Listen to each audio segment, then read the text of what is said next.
Okay guys, look this way. So, we started off by talking about the Magritte painting, looking at the details, what those details suggested, and questions we had about it. So now, after your reading of Act 1, and based on your understanding of Act 1, and based on our earlier discussion of Magritte, I want you to make connections. What connections can you make between the two? And how does that push your thinking in new ways? So, I want you in groups to begin, first of all, start with Magritte again, look at some of the details you have, and then see what connections you can generate. We're going to do this for about maybe 10 minutes, and then we're going to do a whole class discussion. Okay? The apple and the tie, which are two contrasting colors for Magritte. And we thought of the apple, the apple's like, it's in front of the man's face, so it's definitely like a focus for him, but the red tie. Well, initially I thought it was kind of an odd painting. I didn't really know what to make of it, because there's obviously the man, the apple, and the scenery, which are the main three standpoints I thought of, because they stood out the most. Yeah, and I just kept on wondering, like, what the apple could mean, what, like, the contrast between the tie and the apple could be, the scenery, why the man's face was covered. And I felt like I had a lot more questions than I did answers. So the apple symbolizes Willie's facade because, like, you don't know what's behind it, you don't know what the real truth is. And also, the contrasting colors of the blue, of the green apple and the red tie kind of symbolize kind of like Willie's regrets, like what he could have been had he not taken the path that he did. When first looking at the painting, you notice the man with an apple in front of his face, and it makes you think about certain questions like, why is the apple there? How is the apple staying there? What made the artist decide to put it there? But then when you look closer, you see that you can see part of his facial expression, and that gives you a clue as to potentially why the apple's there. You see that the apples, along with his red tie, are the two contrasting elements of the painting. The rest of the colors are dull blacks, grays, and dark blues. Well, I associate the apple with, like, sin and Adam and Eve, and it's, like, obscuring his face. So the man in the painting is kind of living in the shadow of everything that went on with the apple. There was, actually when it was a class discussion, Gabriella mentioned how she thought of the apple, when she saw the apple, she thought of Adam and Eve. So she saw the apple as a kind of like temptation for the characters, or kind of a desire of theirs. So when I looked at the apple, I saw it as something as more of a focus for this character, but she saw it as more of a desire.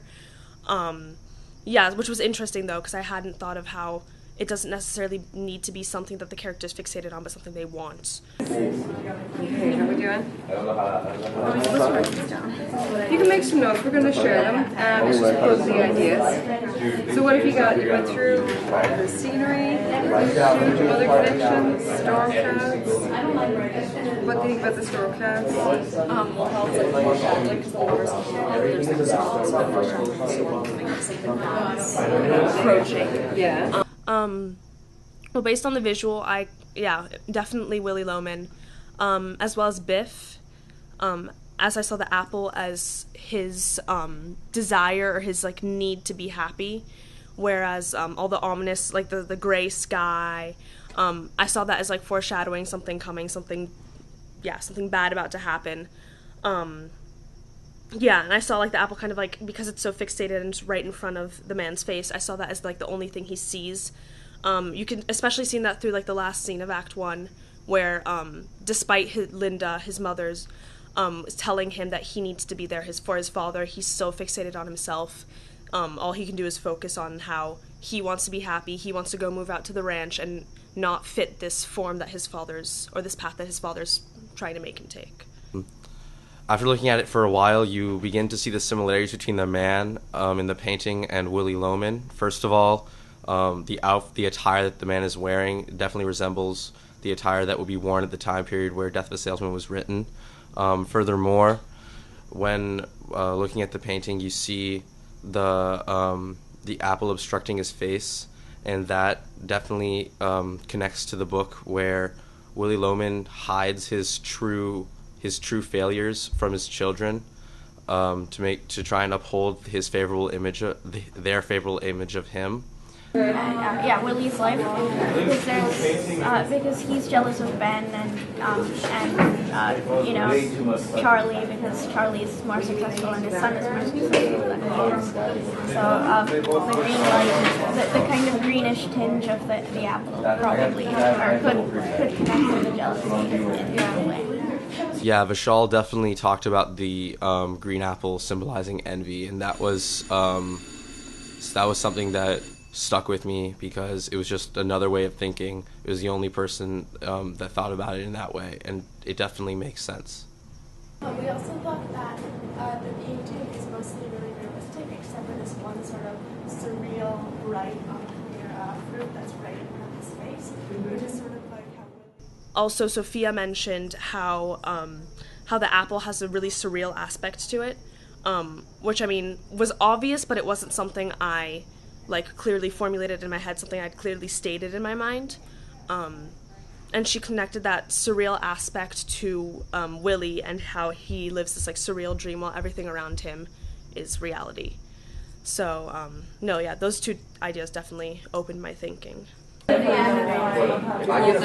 characteristic posture. We thought of that either as Willie, who's kind of in a really tight spot where it's he's trying to break out and be more successful than he can. Really just not happen. Or what if it happens who are forced by their father to fit this businessman image. Which also connected to the tie. The symbolism of the red tie was pushed in my thinking. First, you look at it and you just think, oh, that's just standout point. But then you look at it more closely and you realize there's so many similarities between that and the book. First of all, the ties around the man's neck, which could symbolize a noose. And we all know from both the title, Death of a Salesman, and Willie's struggles with his failures that he's definitely contemplating suicide. Trying to be a professional, and it could also reflect what he wants Biff to be in his life. And I also saw it as the apple or the fruit is temptation, and on Biff's part, Biff is tempted to do things that make him happy but not necessarily make him successful. And so he's being blocked by he can't get a professional job with a suit and tie, and he's being blocked by the temptation. Okay, nice. Well, since the man's face is covered, you can't really see into his emotions, which is sort of what really tries to do in the play, because he hides his emotions even though he makes it seem like everything's alright, but he's successful at when in reality he's failing.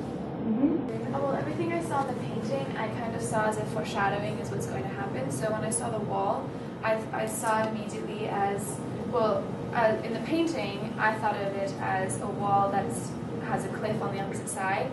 So the way I related it to Willie is that he's really close to going over the edge and just kind of going really crazy or doing something crazy. Well, why do you say a cliff on the other side? Because I feel like the water level is a lot lower than the cliff, than the wall. So I just imagine there being just a huge drop. Okay.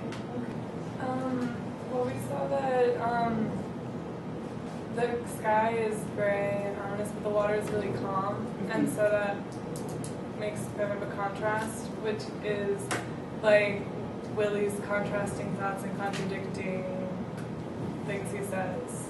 Okay, nice.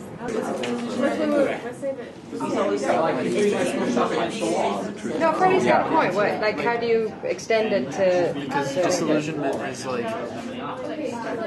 you think something is so great, and then now you realize it's not so great. It's not just that.